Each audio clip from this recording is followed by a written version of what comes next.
Greetings and God bless. Welcome to another episode of Pastor Mike, Dynamic Voices for a Diverse Church, powered by The Witness, a Black Christian collective. I'm your host, G. Tyler Burns. You can follow me on X or Facebook or Instagram at G. Tyler Burns. Please follow at your own risk. And joining me today is the founder of this thing we like to call The Witness. He has a very extensive bio. He is what we call the man. He is what we call the myth. He is what we call the legend. He has written many books, and he is a best-selling author in each one of them. He is Mr. Blue Check verified himself before blue checks could be bought. He is Dr. Jemar Tisby. And if you want to read his writings, you can follow him at jemartisby.substack.com. What's going on, brother? You throw me off with the different cadence. Hey, man. listen, man. Like, you know what? At 0.5 speed. What's going on? I heard in a previous episode, way back when, that you be tuning it out. There it is. So then you came back, so I had to switch up the flow. Yeah. I'm glad you did. Now I never the flow though. Never the flow though. Okay, we got to switch up the flow. One of the things I love about you, Jemar, is you are whatever you're in, you're committed to. Whatever you are a part of, you dive deeply to understand it. It's the historian in you. It's the disciple in you. It's a disciplined man in you. And one of the things that you are so passionate about that you never cease to talk about is the centrality and the importance of Black-led institutions, specifically historic Black institutions, of which you are a professor. Yeah. Of which you started one. Yeah. Of which you decided to give your life to.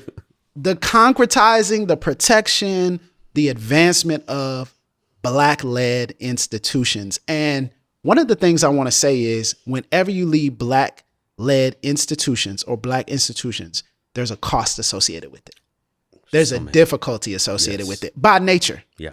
By nature of doing the institution, by nature of having to be twice as good, by nature of having to break through twice as hard to get through people's attention, to get in their zeitgeist, to get in their sphere of influence, to get the funding, the money. But then you got to deal with this thing called racism and white supremacy too. So it goes to another level. So we got to set up the problem, right? Like why this is relevant now.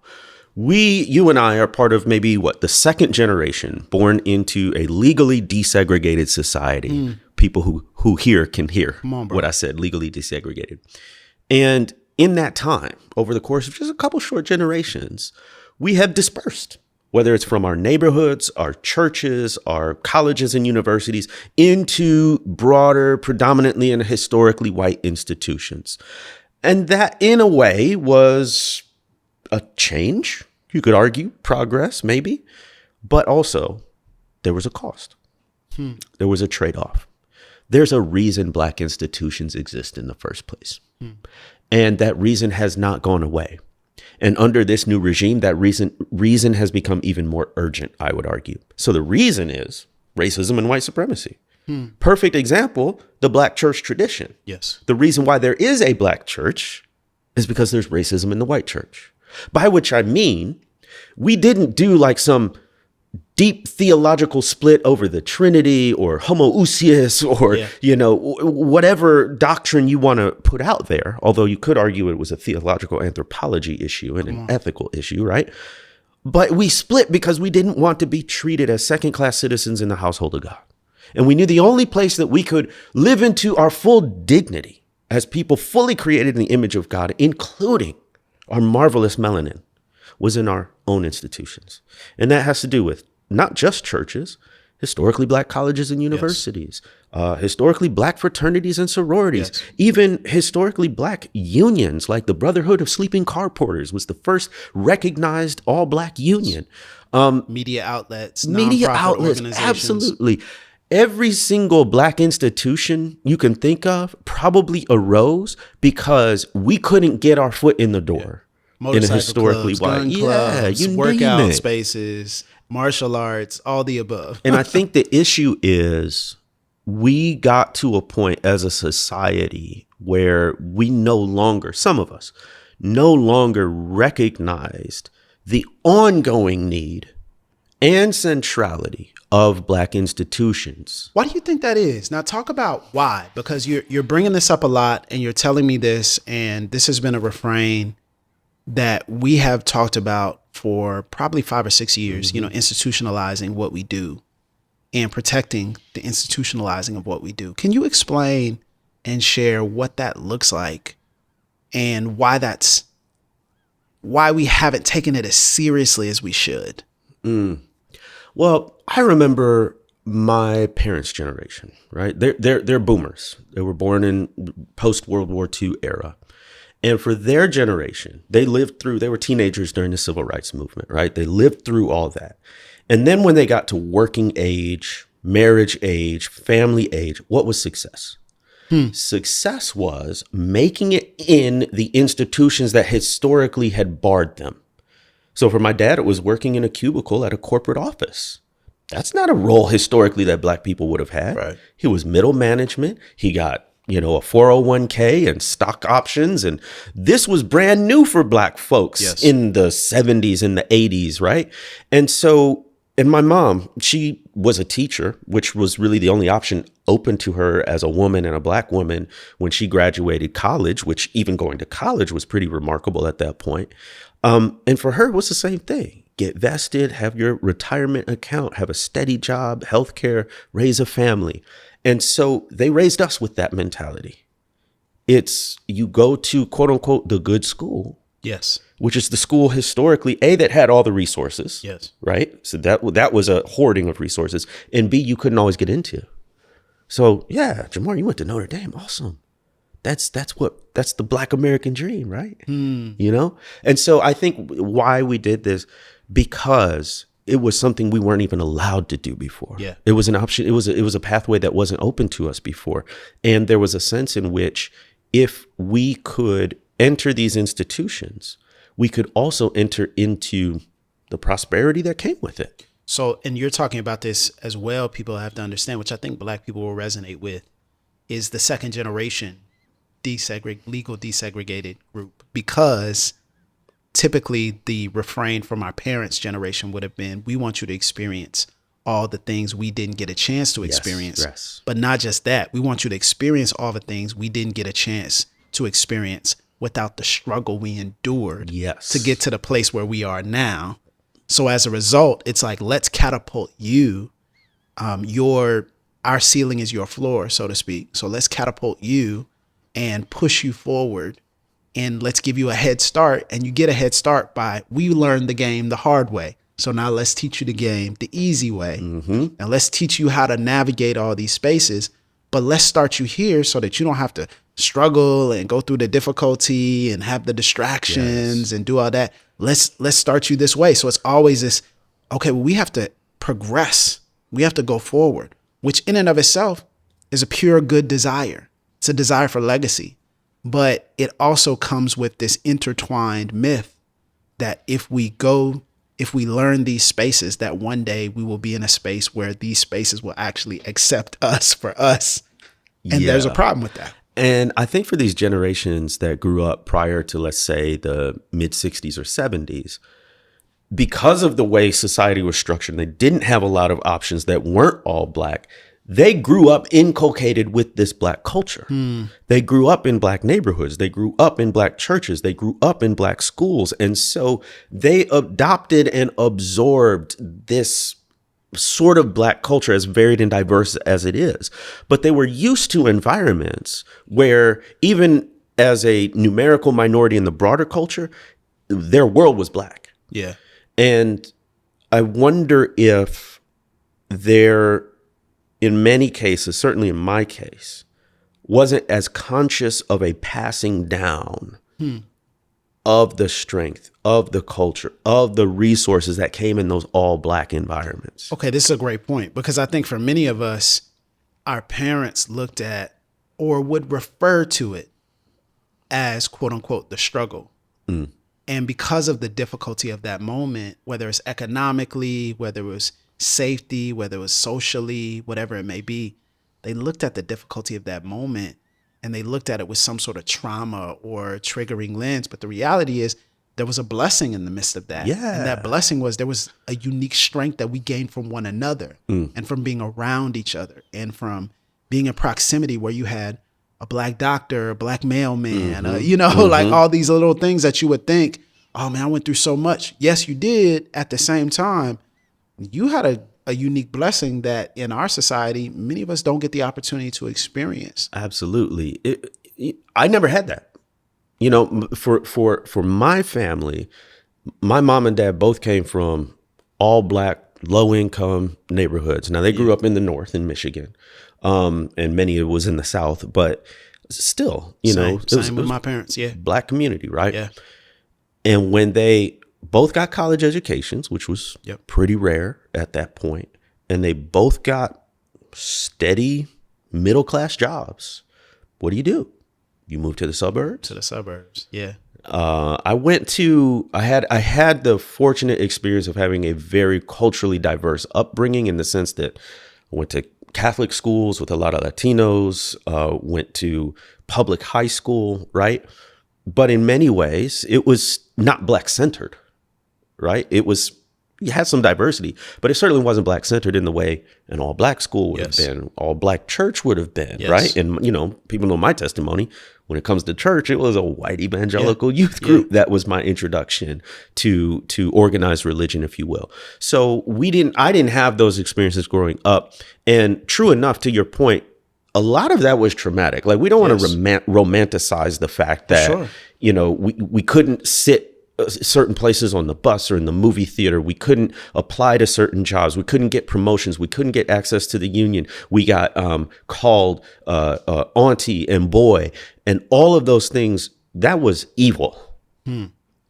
But the way we do, you give us intestines, we gonna make something of it. We gonna make soul food, right? You give us feet and maw, we gonna make something tasty and edible of it. And so that's what we did, even with segregation and marginalization. It's like, okay, you're going to throw us all together, but we are going to make something beautiful and strong and resilient and worthy. And that's the part that we have to, at least folks like me coming up in the way I did, have to recover. And we have to do it consciously and intentionally, because it won't just happen necessarily. And in the same way, for me, my parents used to talk about their upbringing in a way that made it seem like they grew up in a movie.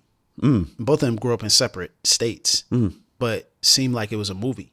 Pathology, first people in their family go to college, get a degree, feel as though they were in government housing, loss of parents at a young age. I mean, all this stuff. You just like, is this a movie? Yeah, this is the early 90s, Boys in the Hood. Like, what are we talking about? Like, My mom told me the story of having to literally run from, after a football game, run from a mob that wanted to lynch her and 3 people she was with. Like, literally run from a mob of people that she had to hide under football bleachers all night because they had dogs and flashlights and they were trying to find them. But luckily she was with some people who were street smart, and they knew how to get around and navigate and hide, And so literally I'm like, this is a movie. This is a film. Like, this should be on the big screen. A lot of drama. This high drama. And so when I got of age, I'm like, oh yeah, when we send you to school, we're gonna send you to the private Christian school. Let's send you to the private Christian. It's like, man, that's expensive. Yeah. And now looking back on it, it's so funny. People see me and they're like, man, where'd you go? You went to Booker T. Washington. You went to PHS, Pensacola High. You went to Pine Forest. I'm like, nah, bro. I went to PCA. They're like, oh, okay, like, snap, that's what's up. Come a long way. So how long did you go there? Like, because most people they stop at middle school. I'm like, nah, K through 12, dog. Whoa, 13 years, lifer. But what I can remember is I had one black teacher and a sub in my 13 years there, 4 years of college, Christian school afterwards. 1, maybe 2, and maybe like a black sub. Same. Yeah. And then I'm thinking in my head, how much did I miss and how much is lost because I wasn't in that environment. And now I see my kids, and I go to a Title I school, it's, I think, majority black. I'm like, people of color, it'll feel different for them, And I'm like, well, let's be intentional about the environments that we put them in, not just because we feel like it's great educationally for them, but also let's try to put them in a space where they're going to get exposed to culture. They're going to get exposed to people who look like them, teachers, multiple teachers who look like them, multiple teachers who have their skin tone. Like, it's different. And no, they don't have all the resources. But that's our job, to make sure that the school has what it needs to have through PTA and through other things. So we'll work on that. But I'm starting to think, how much did I miss? How much did I lose in the opportunity of connecting my culture and my education, my culture and my sports expression, like my culture and my, academics, all the above, like connecting those two things together. 100%. And that's what Black institutions gives us the ability to do. And I'll just say, like, my first, I don't know if it was my first, but one vivid experience of an all-Black institution was when I took my first graduate course in history at Jackson State University, which is an HBCU in Jackson, Mississippi. And what I loved about it, there were all kinds of ways to be Black. So you had the Black science students, you had the Black drama and thespian crowd, you had the Black historians, you had the Black mathematicians, you had the Black dancers. There was no one way to be Black. And in an all Black environment, that was natural. That was expected. That was okay. Whereas in a predominantly white environment, because of all the stereotypes, because of all the prejudices, because of all the ignorance, you sort of get shoved into a box of what you can and can't be. Yes. Right. And so I was just blown away by the beautiful, varied cultural interest, intellectual diversity that I saw on a Black college campus. It reminds me of that Black educator, Jawanza Kunjufu. He says, every young Black boy has an option. You can be popular or smart. And in those white environments, that was often our choice. Like, it wasn't, you can be creative or you can be, you have to choose. You can be a nerd, you can be a class clown. Like, you just kind of be put in those. Yes. And so it's like, man, it's wild how reduced we were. Big time. In our expression. I'll give you the exact opposite experience. So that was Jackson State University Graduate School in History, undergrad, Notre Dame, which I came to love. It was rough going because it was a culture shock when I got there, because it was 85% white, 85% Catholic, single digits Black folks in terms of percentages, right? And I remember, speaking of these boxes, one, I got asked, what sport do you play? Now, granted, I'm in good shape, but I still don't look like a D1 athlete. Right. I'm just Black. Yeah. And then I had this other friend of mine who was a bigger dude, a Black dude, and he would always get stopped on the sidewalk, like, what sport do you play? Basically, people wanted to know if he was on the football team, because that's the thing, right? That's the thing. And I'll never forget his response. He was an engineering major there on an academic scholarship. And whenever somebody asked him, inevitably a white student would ask him, what sport do you play? He said, I play academics. And they're like, of course. I play them books. That's what I play. Yeah, if you're a big Black dude at this school, of course you play sports. Of course you're here for your physical, athletic achievements and not your academic, intellectual ones, right? That was the assumption. Yeah. And that's what the problem is when you're in those predominantly white institutions. Let's take a break. We're going to dive deeper into what it looks like to preserve these Black spaces that we feel like maybe we might have missed out on, but now we're starting or leading or spearheading. Well, greetings and God bless, family. This is your host of Pastor Mike, Tyler Burns, and I am so excited that we're still doing Pastor Mike 11 years after we started. Think about this. 11 years after we started, we're still doing this. And the reason why we can do it is because people like you have supported us from the beginning. We would not still be here if not for the support of people who are our patrons. And if you go to patreon.com/Pastor Mike, if this podcast has helped you in any way, shape, or form, if we've encouraged you to think more deeply about race and justice, if we've inspired you to make change right where you are, if we've been an oasis in the desert in the midst of toxic church spaces, we need your help. We need your support. For just a few dollars every single month, you can keep us going. You literally, as our listeners, keep us going. So head to patreon.com/Pastor Mike. We're passing the mic to you for your support so that we can continue doing this podcast that so many people love. Thank you so much for your support. If you are already a patron, and if you're not, just a few dollars a month. Thank you so much. So we're talking about what it looks like to preserve historic Black or Black-led institutions. And in the midst of this, I can't help but think that there is a natural a natural implied thing we're saying here, that if you're going to preserve Black institutions, you must give them your attention and your focus. 100%. And if you give Black-led institutions your attention and your focus, that means by nature, you've got to remove your focus from predominantly white-led institutions.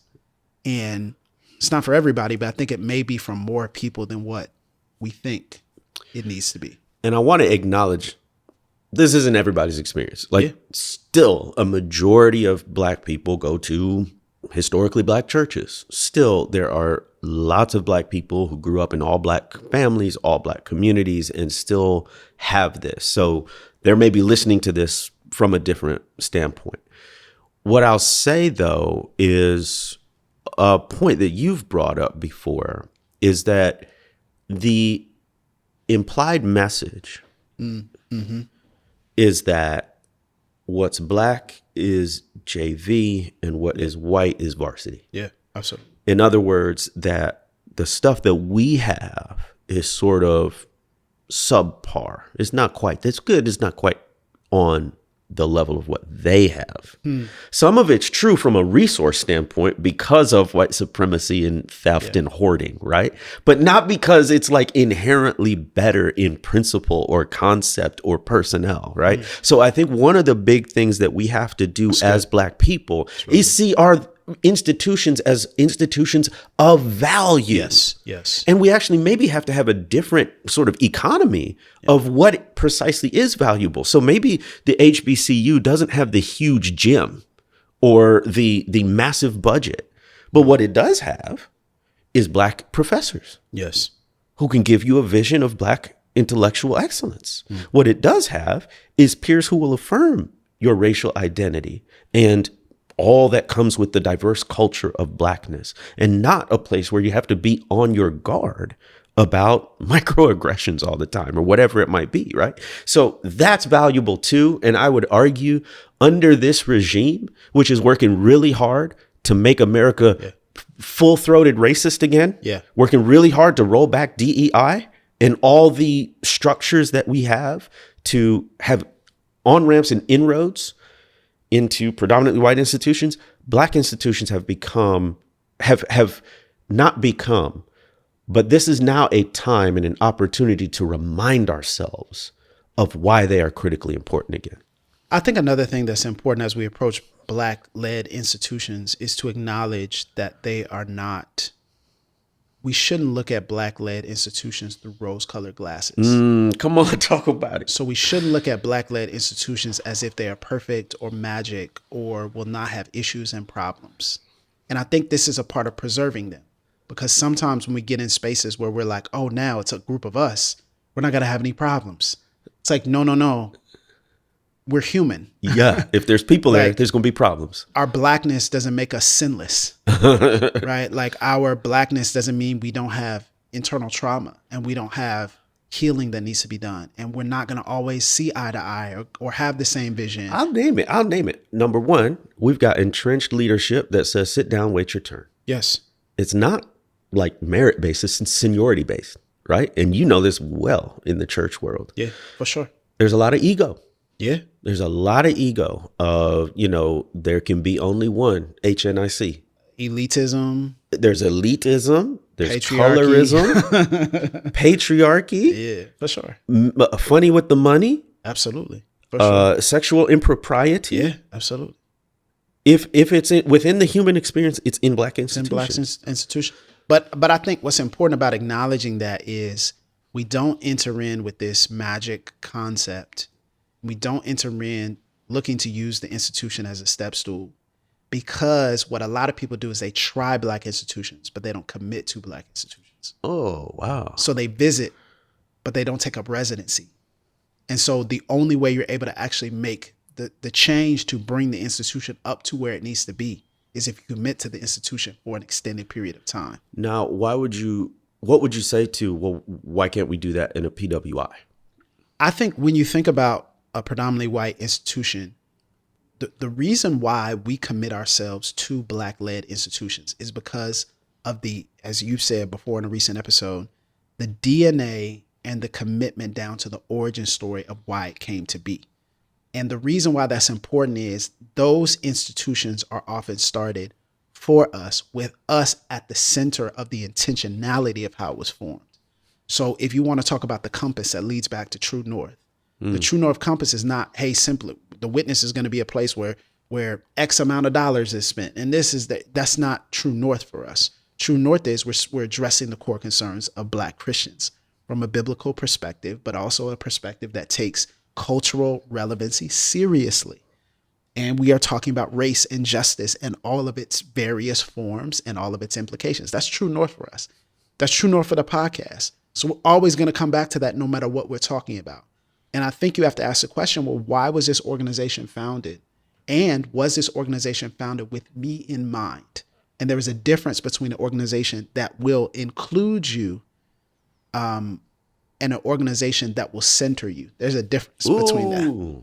An organization may include you, but not center you. And so we want to be in spaces that are willing to center us. And so, yes, can a predominantly white institution do good things for? Of course, we partner with them. Of course, absolutely. We know that they can.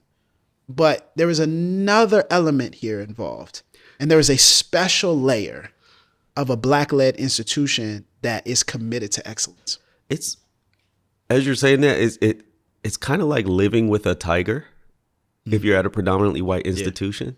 Like 90% of the time, you could figure out how to get along. Maybe y'all grew up together. You're familiar with each other. But at the end of the day, it's still a tiger. It's a tiger. You know? And you never know on some random day when it's going to turn around and devour you. Yeah. Right? Like, and there's various ways every institution is like that. But I'm focusing specifically on the Black part of Black institutions, which is to say the racial element. Right. So what I always say about things like Black churches or HBCUs is like they can get a lot wrong, but on this race stuff, they got a lot to share. Absolutely. Yeah. You know, and a lot of benefit. And so that's where I want to narrow the scope and where I think it's very vitally critical is now those PWIs that generations of Black folks worked so hard to get access to, so hard to become elevated in, and back to earlier point, like why have we been somewhat bamboozled, if you will? It's because there are enough Black people in these organizations who quote unquote make it. Yeah. We've had a Black president. We see some Black CEOs, some Black billionaires, some Black whatevers you want to name it, right? Big scale, small scale, that we think, you know, this could be anybody. This could be any of us. And really, me too. You know, the system is not designed for too many of us. Well, and right? I think even beyond that system, I think there's a power. One of the things I try to tell Black Christians is whether you're in a church space, whether you're in a nonprofit space, whether you're at a predominantly white school, whether you're in education, if you are in a predominantly white institution, one of the greatest challenges must also be your greatest commitment, and that is maintaining your agency. Mm-hmm. And I think it is hard for people to maintain agency. Don't give away your dignity. Don't give away your negotiating power. Don't give away all of your rights. Don't give away don't give it away. Don't easily hand it over to people. Maintain agency. And so the question is, how do we best maintain our spiritual, cultural, social, emotional, mental agency, our dignity? I love the W.E.B. Du Bois quote because he's the first Black person to graduate with a PhD from Harvard. And he said, I assure you the pleasure was Harvard's. Like, exactly. That's the energy. Exactly. Like, yeah, it's your privilege that I'm here. Yeah. And we need to have that same energy. That's it. In PWIs. Like, that's it. You're blessed by my presence here. Yeah. I don't have to be here. That's it. I have chosen to be here. I will work to be here, but I will not conform to the patterns of this world. But I'll be transformed by the renewing of my Black mind. Like, I will be transformed by the renewing of my mind in Christ to make sure that I see myself right. So I will not change who I am, or I will not shift who I am. So I say this for people who are even in PWIs who are stuck, who are like, I'm here, and for whatever reason and circumstance, I can't automatically just drop everything and transition to a historically Black institution. I get it. I understand. Here's the thing I would say. Maintain your agency. maintain the reality and that energy that says, I'm not just gonna go along to get along. I'm not just gonna assimilate without any sort of lines or boundaries or agency or dignity that says, no, I stop here. And the key to that is you have to know your Black self. Yeah. And know your Black community. So there's this thing I write about in my second book, How to Fight Racism. And it's about racial identity development, first conceived of by a guy named William Cross, and he called it the theory of nigrescence, or the theory of becoming Black, right? And there are these different stages where you go essentially from unaware about race to more aware, but like you see it as a negative, and so you try to assimilate or be colorblind, to the highest levels of awareness where you can be your Black self in any environment because you know who you are.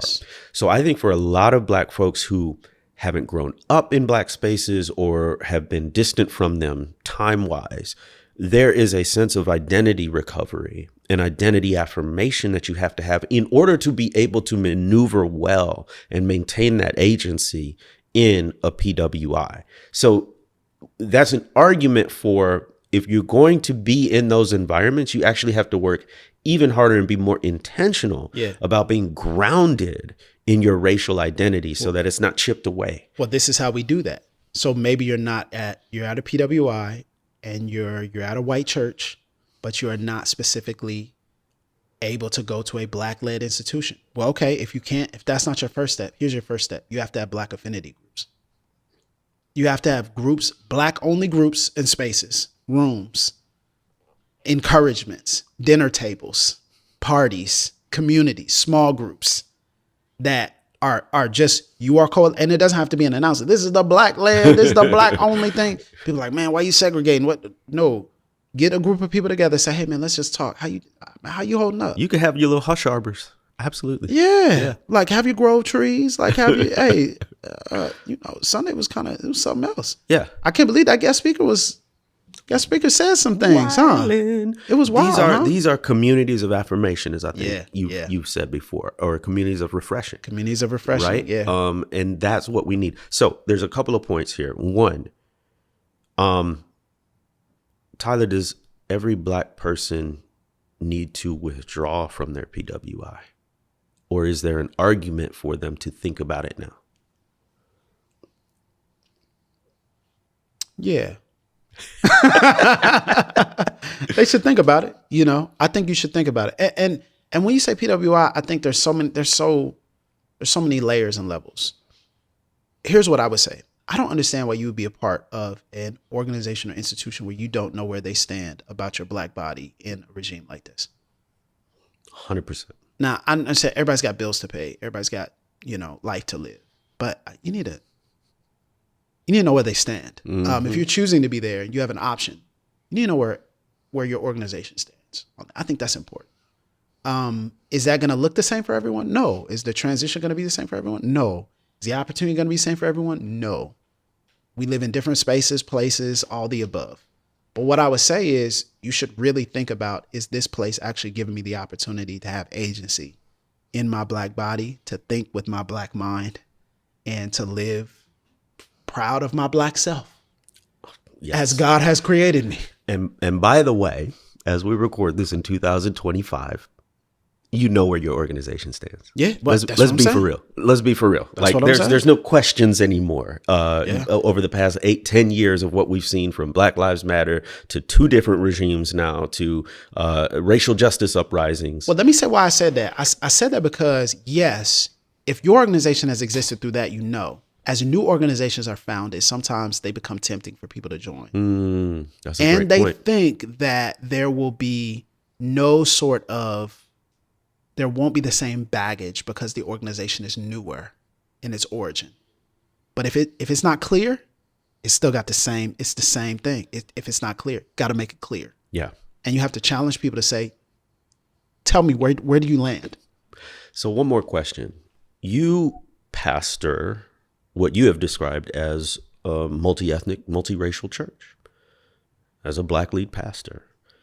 And yet I'm quite certain that me as a Black man going to your church, I would feel very comfortable. How is that possible? How is it that you have a multiracial church and a Black person can still come and feel affirmed and refreshed? I'll say this. I don't know if we are doing I don't think we are doing a perfect job at making sure that every Black person that comes in will not feel what is happening. I think the vast majority of Black people, I don't know of any Black people from our church that have left the church because of our multi-ethnicity, or have left the church because they experienced any sort of strange racism or anything like that, or microaggressions or coded statements or anything. I don't know of any that have. I think a major part of it was two things. Number one, when we got an influx of white Christians that came to our church, we established that they were coming here, we weren't going there. Mm-hmm. Say that. And there was an option. So there was an opportunity that did not work out that would have been us going there. And it would have been a bigger facility, better. As a congregation. Everything. Yeah, as a congregation going there. But we would be our name, right? So I would be still the lead pastor, et cetera. And I'm glad that didn't work out in the way that it was, because they came to us, not the other way around. And then I think the second thing that was very important is we maintained a fierce commitment to Black centeredness. There it is. Yes. And we have maintained Black centeredness. Yeah. And we have said anybody is welcome to be a part. Anybody's an equal member here at our church. But we have a commitment due to our origin and our call from God. Whoever is here, we are going to be Black centered. We're going to be Black centered in our expression, in our worship, in our preaching style, in our application. We are who we are. And the centrality of the Black Christian tradition is alive and well at our church. And that's what we're going to do. And we have established that even if there is multi-ethnicity and multicultural expression, we will commit ourselves totally and fully to making sure that the Black Christian expression is central. And I give everybody the same access. I don't play games with that. I believe in pastoring people. So it's not like, man, all right, well, you can come on Sunday. I'm not going to check on you on Monday through Saturday. I'm not going to offer you counsel. I'm not going to, you on your own. Like, no, we're pastoring people. And that means we'll go to the house of the 90-year-old church mother and the 65-year-old white couple. We'll go to both of their houses. We'll visit. That's not what we're saying. It's that we are committing ourselves in praxis and in theological foundation to not just quote white authors, to quote Frank Thomas, to quote James Cone, to quote Gustavo Gutierrez, to quote people who are coming from this marginalized perspective first, and not from whatever else may be. So we're centering ourselves in Black. I'm so glad you said that, because that actually speaks to being Black centered as an institution. I think speaks to Black people, it speaks to white people, and it speaks to people of color. Exactly. Right. So what I tell white people is, A, you need to support Black institutions because Black institutions have something for you too. Yeah. Yeah. We have resources about courage and resilience and making something out of nothing that we've been given, right? And we have a ton of resources around understanding race and racism and how to resist and all of those things. And you're welcome to that. Yeah, you are. That is Absolutely. ours to share with you. And a lot of white people are answering about, well, if I go, will I ruin it? To which I say, number one, ain't that many of y'all going. I'm not worried about a flood of white people in most Black institutions. Now, maybe a church here or there, or a ministry bro. here or there. Maybe at a G. Tyler Burns. Hey man, you gotta pull up. You gotta pull up to the crib one day, dog. But to the second thing is, even if you do come, it remains Black centered. Yeah, it remains Black centered. Yeah. In praxis, in ethos, and no matter what the numbers say demographically, you can still be Black centered. Yeah. And that speaks to everybody too. So I would say to Black folks, the opposite is also true. You can be in a place with Black people, but it's not Black centered. Especially in church environments. Absolutely. Because who are your leaders being discipled by? Yeah. Who are they taking cues from? Yeah. Who's cutting the checks? Yeah, absolutely. So absolutely. It's not just about a numbers game, quantitatively who's in the majority. It's about who's centered. That's good. That's good. And that's the blessing of being in a Black-led institution, a historic Black institution. There's a lot to unpack here. Yeah. There's more than one episode.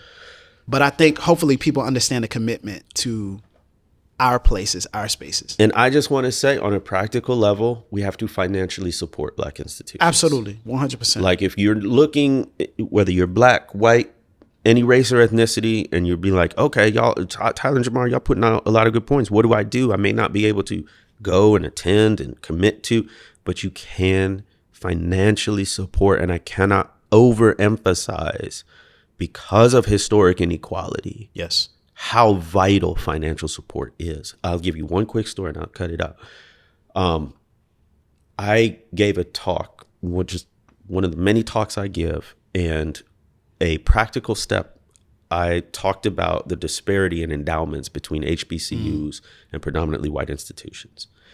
As a result of that talk, a couple months later, my institution, an HBCU, gets a check from a white guy. This was a check for $2,500 that he typically gave to his PWI alma mater. Wow. But when he heard the data around the disparity in endowments, he was like, my school doesn't need this money. They're going to be all right. They make more off of interest than our budget, right? Yeah. And so he rerouted that funding to our institution with a specific designation that it go toward the endowment. Wow. And he came back and wrote me a letter saying that he did it and why he did it. So I'm like, that's beautiful. That is supporting Black institutions. Yeah, support. No matter where you are, you can support, even if you're not a part of. And I want to hear how you're supporting. How are you showing up? How are you amplifying? How are you giving? You can reach out to us at any social media. We're the Pastor Mike Pod. You also know our socials as well, so you can reach out to us. But also, if you want to support this Black-led institution, patreon.com/Pastor Mike. You can go and subscribe, rate, and review. That's for free. You can do that wherever podcasts are listened to. You can also subscribe to us on YouTube as well, the Pastor Mike Podcast. And I really want us to commit ourselves to this, especially for such a time as this. It is important. So we thank you so much for listening. And as always, we'll see you soon on the next Pass the Mic. That's